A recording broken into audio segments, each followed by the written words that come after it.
നമസ്കാരം.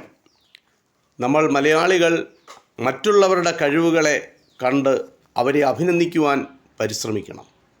അത് വ്യക്തമാക്കുന്ന ഒരു കഥയാണ് ഇന്ന് നിങ്ങളുമായി പങ്കുവെക്കുന്നത്. കേരളത്തിൽ ആദ്യമായി ബഡ് റബ്ബർ തൈകൾ നട്ടുപിടിപ്പിച്ചത് ഏന്തയാർ എസ്റ്റേറ്റിലായിരുന്നു. മുണ്ടക്കയം ടൗണിൽ നിന്ന് 15 കിലോമീറ്റർ അകലെ ഏന്തയാർ പുഴയുടെ ഇരുവശങ്ങളിലുമായി വ്യാപിച്ചു കിടക്കുന്ന എസ്റ്റേറ്റിൻ്റെ ഉടമസ്ഥൻ മർഫി എന്നു പേരുള്ള ഒരു സായിപ്പായിരുന്നു.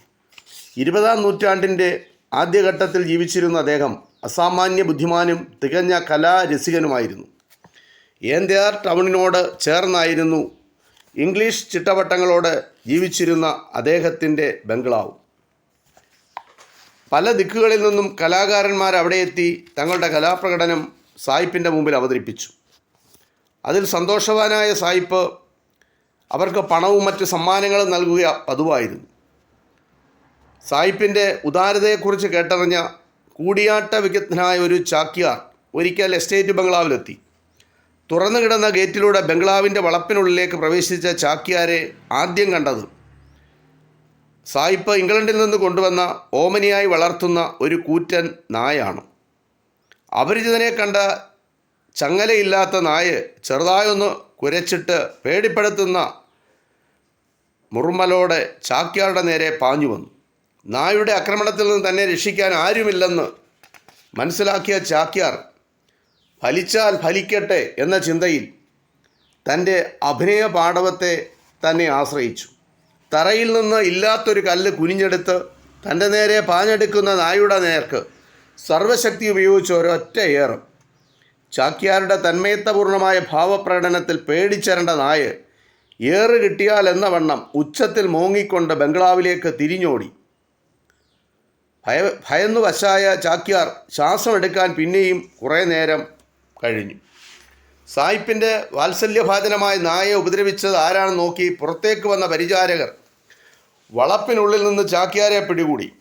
താൻ നായയെ ഒന്നും ചെയ്തിട്ടില്ലെന്നും കല്ലെടുത്ത് എറിയുന്നതായി ആംഗ്യം കാണിച്ചതേ ഉള്ളുവെന്നും ചാക്യാർ പറഞ്ഞത് വിശ്വസിക്കാൻ അവർ കൂട്ടാക്കിയില്ല. സംഭവമറിഞ്ഞ ബംഗ്ലാവിനുള്ളിൽ നിന്ന് പുറത്തേക്ക് വന്ന സായിപ്പിനോടും ചാക്യാർ അപ്പോൾ ഉണ്ടായ സംഗതികൾ ആവർത്തിച്ചു പറഞ്ഞു. ഇത് കേട്ട സായിപ്പ് നായുടെ നേരെ പ്രയോഗിച്ച ആ വിദ്യ ഒന്ന് കാണിക്കാൻ ചാക്യാരോട് ആവശ്യപ്പെട്ടു. ബംഗ്ലാവിൻ്റെ മുറ്റത്ത് പരിചാരകർ കൊണ്ടിട്ട കസേരയിൽ സായിപ്പ് ഇരുന്നു. അദ്ദേഹത്തിൻ്റെ മുമ്പിൽ ഭയത്തോടും ഭവ്യതയോടും കൂടി ചാക്യാർ ഗത്യന്തരമില്ലാതെ നിന്നു. ചുറ്റും കൂടി നിന്ന പരിചാരകർ ജിജ്ഞാസാഭരിതരായി. സായിപ്പ് ആജ്ഞാപിച്ചു, അതൊന്ന് കാണിച്ച്. ചാക്യാർ അല്പമൊന്ന് പിന്നോക്കം മാറി. അയാളുടെ കണ്ണ് ക്രൂരമായി. അവ സായിപ്പിൻ്റെ കണ്ണുകളിൽ തുളച്ചു കയറുന്ന വിധം തറച്ചു നിന്നു. ആ ദൃഷ്ടി പിൻവലിക്കാതെ നിലത്തുനിന്നും ഒരുവിധം ഭാരമുള്ളൊരു കല്ല് ആയാസപ്പെട്ട് പൊക്കിയെടുക്കുന്നതായി ഭാവിച്ചു. എന്നിട്ട് സർവശക്തിയും ഉപയോഗിക്കുമാർ സായിപ്പിൻ്റെ നേർക്കൊരു പ്രയോഗം. ഒരു ആർത്തനാദത്തോടെ കസേരയും മറിച്ചിട്ടുകൊണ്ട് സായിപ്പത തറയിൽ മലർന്നടിച്ചു കിടക്കുന്നു. പരിഭ്രമിച്ചുപോയ പരിചാരകർ പെട്ടെന്ന് സായിപ്പിനെ പിടിച്ചെഴുന്നേൽപ്പിച്ചു. ഭാഗ്യവശാൽ സായിപ്പിന് കാര്യമായിട്ടൊന്നും പറ്റിയില്ല.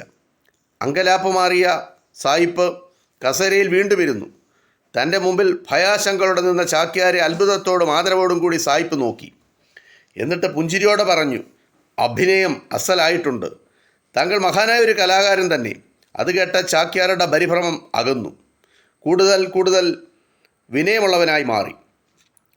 തുടർന്ന് പണവും മറ്റ് സമ്മാനങ്ങൾ സായിപ്പ് ചാക്യാർക്ക് നൽകി.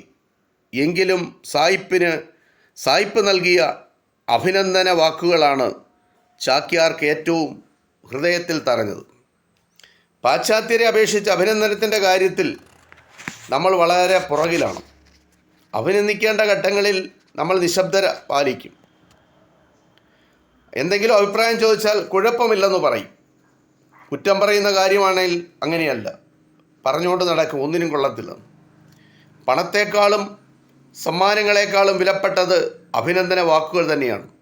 ഔദാര്യം നിറഞ്ഞൊരു മനസ്സിൽ നിന്നേ അഭിനന്ദന വാക്കുകൾ പുറപ്പെടുകയുള്ളൂ.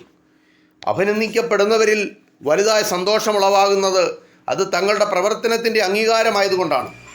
അത്തരം അംഗീകാരങ്ങൾ കർമ്മരംഗത്ത് ആളുകളെ കൂടുതൽ ഉത്സാഹികളാക്കി മാറ്റും. അഭിനന്ദിക്കപ്പെടുന്നത് എല്ലാവർക്കും ഒരുപോലെ ഹിതകരമാണ്. അതിനാൽ അച്ഛനമ്മമാർക്ക് മക്കളെ മാത്രമല്ല മക്കൾക്ക് അച്ഛനമ്മമാരെയും അഭിനന്ദിക്കാവുന്നതാണ്. അതുപോലെ അധ്യാപകർക്ക് വിദ്യാർത്ഥികളെയും, വിദ്യാർത്ഥികൾക്ക് അധ്യാപകരെയും എന്നു വേണ്ട ഏതു മേഖലയിലും പരസ്പരം അഭിനന്ദിക്കാവുന്നതാണ്. അഭിനന്ദന സ്വഭാവം മനുഷ്യബന്ധങ്ങളെ ശക്തിപ്പെടുത്തും, കർമ്മമണ്ഡലങ്ങളെ വിജയത്തിലാക്കുകയും ചെയ്യും. അഭിനന്ദന പ്രകടനങ്ങളിൽ നമ്മൾ ഉത്സാഹമുള്ളവരായിരിക്കണം.